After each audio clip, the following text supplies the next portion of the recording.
Center Valley, 502 Oxford Court. I'd like to address comments made by board members that described perceived problems with the approach outlined by the Shea Resolution and advocated by many citizens for the care of trans-identified children. The comments demand a response as the issue revolves around harm to juveniles. I'll address just 2 points tonight. A member stated that all students, including LGBT students, deserve a welcoming environment. All sides agree with that.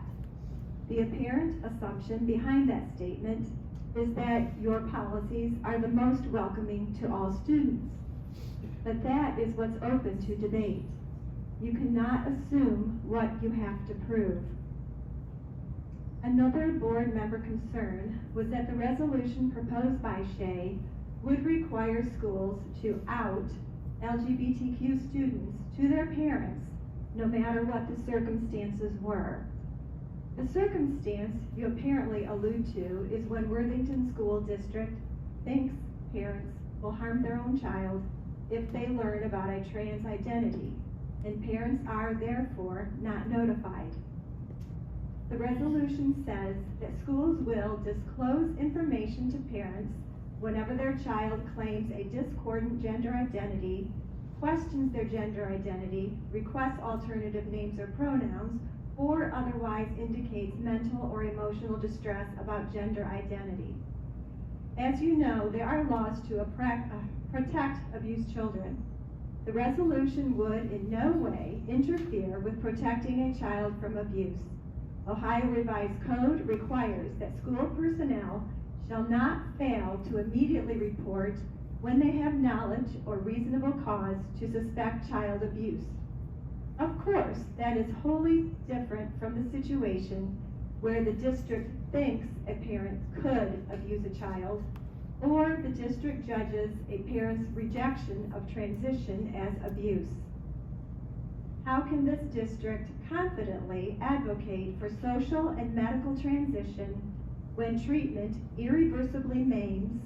There's not a single high-quality, long-term study that demonstrates your approach is safe or effective, when many regret transition, and when the vast majority accept themselves as they are if they don't impersonate the opposite sex. Hear the words of Helena Kirshner, a young lady who detransitioned. She was 15, had few friends, was on social media all day. She says it was a gradual process of indoctrination.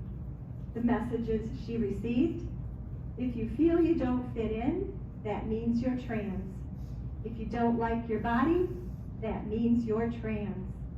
If you feel like other girls don't understand you, that means you're trans.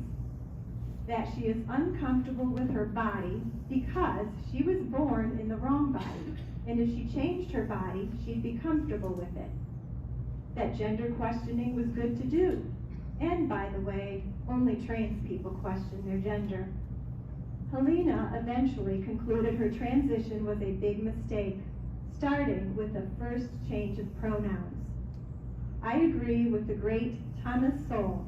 He said there are few things more dishonorable than misleading the young. And so that is why I speak out. Thank you. Our next speaker